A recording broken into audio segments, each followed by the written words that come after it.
¿Sabes? Hoy en día vivimos obsesionados con las listas de Forbes. Nos encanta mirar esas cifras absurdas que tienen Elon Musk, Jeff Bezos o Bernard Arnault. Vemos esos números en la pantalla, con sus miles de millones de dólares, y nos parece que son los dueños del universo. Nos imaginamos sus yates, sus cohetes espaciales, sus islas privadas y pensamos, nadie ha tenido tanto poder económico en la historia de la humanidad. Bueno, déjame decirte algo. Si pusiéramos a todos estos magnates modernos en una habitación con el protagonista de nuestra historia de hoy, parecerían becarios pidiendo un aumento de sueldo. No estoy exagerando. Estamos a punto de embarcarnos en un viaje hacia el pasado, concretamente al siglo XIV, para conocer a un hombre que no es que fuera rico, es que él era la riqueza. Un hombre que tenía tanto oro, pero tanto oro, que cuando decidió gastarlo, casi destruye la economía de medio mundo. Un hombre que literalmente podía cambiar el clima financiero de un país simplemente pasando por allí. Hoy vamos a hablar de Mansa Musa, el rey de reyes del Imperio de Mali. Y quiero que te olvides de todo lo que crees saber sobre la historia de África o sobre la riqueza medieval, porque esta historia rompe todos los esquemas. Pero para entender la magnitud de lo que vamos a contar, primero tienes que situarte. Cierra los ojos un momento. Olvida los rascacielos de Nueva York o los bancos de Suiza. Imagínate el oeste de África en el año 1312. Europa en ese momento lo estaba pasando fatal. Estaban en plena Edad Media, lidiando con hambrunas, guerras civiles, peste y una oscuridad cultural bastante densa. Mientras tanto, en África Occidental, el Imperio de Mali estaba floreciendo como una joya dorada bajo el sol. Era un territorio inmenso, que hoy abarcaría partes de Mali, Senegal, Gambia, Guinea, Níger, Nigeria, Chad y Mauritania. ¿Y por qué eran tan ricos? Por dos cosas que hoy damos por sentadas, pero que entonces valían más que la vida misma: la sal y el oro. Mali tenía el control casi total de las minas de oro de Bambouk y Bure. Se estima que en aquella época, casi la mitad del oro que circulaba en todo el viejo mundo provenía de allí. La mitad. Cada vez que un rey europeo acuñaba una moneda o un noble italiano se compraba una cadena, probablemente ese metal había salido de las tierras de Musa. Pero Mansa Musa no llegó al trono de una manera convencional. Y aquí empieza lo curioso, el primer detalle que nos habla de la mentalidad de esta gente. Resulta que el rey anterior, Abu Bakr II, era un explorador nato, un tipo obsesionado con el océano Atlántico. La gente le decía que el océano era infinito, que era el fin del mundo, pero él creía que había algo al otro lado. Así que, mucho antes que Colón, este rey preparó una flota inmensa, abdicó del trono, dejó a Musa a cargo como regente y se lanzó a la mar para nunca volver. Imagínate la escena. Tu jefe te dice, oye, cuídame el reino que me voy a ver qué hay al final del mar, y desaparece para siempre en el horizonte. Así fue como Musa, un hombre joven, inteligente y probablemente un poco abrumado, se convirtió en Mansa, que significa rey de reyes o emperador. Durante los primeros años, Musa hizo lo que hacen los buenos gobernantes: expandió el territorio, aseguró las rutas comerciales y pacificó las ciudades. Pero Musa tenía una inquietud espiritual profunda. Era un musulmán devoto, y como todo buen musulmán con los medios para hacerlo, sabía que uno de los pilares de su fe era realizar el Hajj, la peregrinación a la ciudad sagrada de la Meca.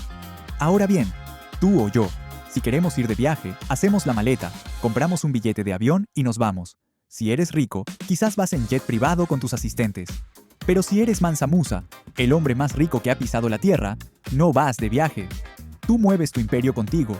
Lo que sucedió en el año 1324 no fue una peregrinación. Fue el espectáculo más extravagante, masivo y logísticamente imposible de la historia medieval. Quiero que visualices esto, porque las crónicas de la época dicen que la tierra temblaba cuando pasaban. Musa no salió solo. Se llevó consigo a una comitiva de, agárrate, 60.000 personas. Sí, has oído bien, 60.000. Eso no es una caravana, es una ciudad entera con piernas. Había soldados para proteger al rey, funcionarios, comerciantes, conductores de camellos e incluso 12.000 esclavos. Pero no te imagines una marcha triste y polvorienta. No. Todos, absolutamente todos, iban vestidos con las sedas más finas de Persia y brocados dorados. Hasta los esclavos llevaban bastones de oro. Imagínate estar sentado en tu pequeña aldea de barro en medio del desierto del Sahara, en medio de la nada, con un calor que derrite las piedras, y de repente, en el horizonte, ves una nube de polvo que se acerca. Y a medida que se acerca, empiezas a ver destellos. No es el sol reflejado en el agua, porque no hay agua. Es oro. kilómetros y kilómetros de oro. Cuentan que la caravana iba precedida por 500 heraldos, cada uno llevando un bastón de oro macizo que pesaba casi 3 kilos. Detrás, venían 80 camellos, y cada camello cargaba con unos 130 kilos de polvo de oro. Estamos hablando de toneladas de oro moviéndose por las dunas. Musa iba a caballo, no en camello, rodeado de una guardia de élite, y detrás de él, su esposa principal, Inari Kunate, que no quiso perderse el viaje y se llevó a sus propias 500 sirvientas. La logística de esto es algo que me vuela la cabeza. ¿Cómo alimentas a 60.000 personas y miles de animales cruzando uno de los desiertos más hostiles del planeta? Tuvieron que crear una cadena de suministro móvil, comprando todo lo que encontraban a su paso, montando campamentos que eran más grandes que las ciudades que visitaban. Era una demostración de poder brutal. Musa le estaba diciendo al mundo: no solo soy rico, soy capaz de domar el desierto. Pero el momento cumbre, el punto de inflexión donde la leyenda se encuentra con la catástrofe económica, ocurrió cuando llegaron a El Cairo, en Egipto. El Cairo, en el siglo XIV, era como el Nueva York de la época. Era el centro del mundo islámico, una metrópolis bulliciosa, llena de mercados, mezquitas y poder. Gobernaba el sultán Al-Nasir Muhammad. Cuando Musa llegó, acampó cerca de las pirámides. Imagínate la foto. Las pirámides de Giza de fondo y miles de tiendas de seda de colores con la bandera de Mali ondeando. El sultán de Egipto, al enterarse, lo invitó a su palacio. Aquí hubo un momento de tensión diplomática fascinante. El protocolo exigía que cualquiera que entrara en presencia del sultán debía besar el suelo a sus pies. Pero Musa era un mansa. No besaba el suelo de nadie. Según los cronistas árabes, cuando le pidieron que se inclinara, Musa se negó rotundamente. Dijo algo así como: yo solo me inclino ante Dios. El ambiente se cortaba con un cuchillo. Los guardias pusieron las manos en sus espadas. Pero entonces, Musa, con una inteligencia política brillante, decidió inclinarse pero murmurando una oración a Alá. Técnicamente cumplió el protocolo, pero dejó claro que lo hacía por Dios, no por el sultán. Una vez superado el momento incómodo, Musa y el sultán se hicieron amigos. Y entonces empezó la locura. Musa estaba tan feliz, tan lleno de generosidad espiritual por su peregrinación, que empezó a regalar oro, pero no daba una moneda aquí y otra allá. Imagínate que vas a comprar un recuerdo a un mercadillo y pagas con un lingote de oro y dices: quédate con el cambio. Eso hizo Musa. Compraba mercancías a precios desorbitados. Regalaba puñados de oro a los pobres que encontraba por la calle. Hizo donaciones masivas a las mezquitas y a los funcionarios del gobierno. Inundó las calles de El Cairo con el metal precioso. Al principio, la gente del Cairo estaba eufórica. ¡Lluvia de dinero! El rey africano nos ha hecho ricos a todos. Pero aquí entra la lección de economía básica que nadie vio venir. ¿Qué pasa cuando todo el mundo tiene mucho de algo? Que ese algo pierde su valor. Musa inyectó tal cantidad de oro en la economía egipcia en tan solo unos meses, que el valor del oro se desplomó. De repente, el oro ya no valía nada, porque todo el mundo lo tenía. Los precios de los bienes básicos, la comida, la ropa, el alquiler, se dispararon. Se produjo una hiperinflación brutal. Piénsalo un segundo. Un solo hombre, con sus buenas intenciones, destrozó la economía de una de las potencias más grandes del mundo, simplemente yendo de compras. Se dice que la economía de Egipto tardó más de 10 años en recuperarse de la visita de Mansa Musa. Es el único caso en la historia donde un solo ser humano ha controlado directamente el precio del oro en el Mediterráneo. De hecho, cuenta la leyenda que, en su viaje de vuelta, al darse cuenta del desastre que había causado, Musa intentó arreglarlo, pidiendo prestado oro a altos intereses para retirar el exceso del mercado. Es decir, él solo manipuló el mercado a la baja y luego al alza. Una locura. Pero el viaje continuó hacia la Meca, cumplió sus deberes religiosos y emprendió el regreso. Y aquí es donde la historia se vuelve más profunda, más humana. Porque si Musa hubiera sido solo un multimillonario excéntrico que tiraba el dinero, hoy sería una anécdota. Pero Musa era un visionario. En su viaje de vuelta, no trajo souvenirs, trajo cerebros. Mansa Musa convenció a arquitectos, poetas, teólogos y juristas árabes y andalusíes, sí, del sur de España, para que volvieran con él a Mali. Les pagó, obviamente, fortunas. Se dice que al arquitecto andalusí Abu Ishaq al-Sahili le pagó 200 kilos de oro. ¿Y para qué quería a esta gente? Para construir. Pero no para construir palacios de oro para él. Quería construir conocimiento. Cuando regresó a su imperio, transformó la ciudad de Timbuktu. Antes, era un puesto comercial importante, sí, Pero Musa tenía una ambición mayor. Quería convertirla en la Atenas de África. Bajo su reinado, se construyó la famosa mezquita de Djinguereber, y lo increíble es que no la hicieron de mármol importado ni de piedra fría europea. El arquitecto andalusí, al ver los materiales locales, diseñó una obra maestra hecha de barro, paja y madera, con un estilo orgánico que parece brotar de la misma tierra. Esa mezquita sigue en pie hoy en día, casi 700 años después, desafiando al tiempo y al desierto. Pero la verdadera joya de Timbuktu no fue la mezquita, sino la Universidad de Sankore. Musa llenó la ciudad de bibliotecas y madrasas. Timbuktu se convirtió en el centro intelectual de África. Estudiantes de todo el mundo musulmán viajaban allí para estudiar astronomía, matemáticas, derecho y teología. Y aquí viene un dato que me encanta y que dice mucho sobre el verdadero legado de Musa. En el apogeo de Timbuktu, la mercancía más cara, la que daba más beneficios, no era el oro, no era la sal, eran los libros, los manuscritos. Imagínate eso.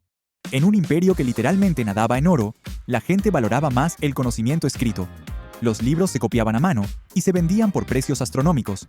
Eso es cultura. Eso es civilización. Mansa Musa reinó durante unos 25 años. Murió en 1337, pero su impacto fue tan grande que cambió literalmente el mapa del mundo. Un par de años después de su muerte, en 1375, se creó en Europa el Atlas Catalán, uno de los mapas medievales más importantes. Si miras ese mapa y buscas África, verás un dibujo. Aparece un rey negro, sentado en un trono de oro, con una corona de oro, sosteniendo en su mano una pepita de oro del tamaño de un pomelo. Esa imagen se grabó en la retina de los europeos. Durante siglos, cuando pensaban en África, no pensaban en pobreza. Pensaban en ese rey. Pensaban en el dorado africano. Irónicamente, esa fama fue un arma de doble filo. Esa imagen de riqueza ilimitada despertó la codicia de las potencias europeas, portugueses, españoles, franceses, que siglos más tarde irían a buscar ese oro, iniciando la era del colonialismo que tanto daño haría al continente. Pero volvamos a Musa, al hombre. ¿Qué se siente al tenerlo todo? A menudo, las historias de los ultrarricos terminan mal. Soledad, paranoia, decadencia. Pero la historia de Musa parece diferente. Parece la historia de alguien que entendió que la riqueza es un medio, no un fin. Usó su oro para conectarse con el mundo, su peregrinación, para demostrar el valor de su cultura, su diplomacia en el Cairo, y para sembrar el futuro, la Universidad de Timbuktu. A veces me pregunto qué pensaría Mansa Musa si viera el mundo de hoy. Si viera cómo acumulamos riqueza digital en servidores, cómo valoramos empresas que no producen nada tangible. Probablemente se reiría. Él caminó por el desierto con toneladas de oro físico, sintiendo el peso del metal y el calor del sol, y aún así, decidió que lo que realmente merecía la pena importar eran arquitectos y libros. La historia de Mansa Musa es un recordatorio fascinante de que África no fue siempre un continente explotado o empobrecido, como a veces nos quieren vender en los libros de texto simplistas. Hubo un tiempo en que el emperador de Mali miraba a los reyes de Europa por encima del hombro, no con arrogancia, sino con la tranquilidad del que sabe que tiene el control. Cuando se habla de los grandes imperios, siempre pensamos en Roma, en Grecia, en los mongoles o en el Imperio Británico. Pero hubo un imperio en el corazón de África Occidental, que brilló con una luz tan intensa que cegó al mundo entero. Mansa Musa no es solo el tipo más rico de la historia, es la prueba de que la historia es mucho más amplia, compleja y sorprendente de lo que nos enseñaron en la escuela. Y piénsalo por un momento, para terminar. Se estima que su fortuna, ajustada a la inflación actual, rondaría los 400.000 millones de dólares. Pero algunos economistas e historiadores simplemente dicen que su riqueza era indescriptible, que no tiene sentido ponerle un número porque era dueño de los recursos en sí mismos. Hoy, las mezquitas de barro de Timbuktu siguen allí, luchando contra la arena y el viento. El oro se dispersó, se fundió, se perdió en guerras o acabó en museos de Europa. Pero la leyenda persiste. Nos enseña que el dinero, por mucho que tengas, al final es solo polvo de estrellas, algo pasajero. Puedes comprar todo el oro del mundo, puedes colapsar economías y hacer que los sultanes tiemblen. Pero lo único que sobrevive al desierto, lo único que realmente perdura cuando los camellos se han ido y las caravanas han desaparecido, es lo que construyes en la mente de los demás. Musa construyó una leyenda. Y 700 años después, aquí estamos, tú y yo, hablando de él. Al final, Esa fue su mejor inversión. No el oro, sino la historia. Gracias por acompañarme en este viaje a través de las dunas del tiempo. Es increíble cómo el pasado puede hacernos replantear nuestro presente, ¿verdad? Nos escuchamos en la próxima historia.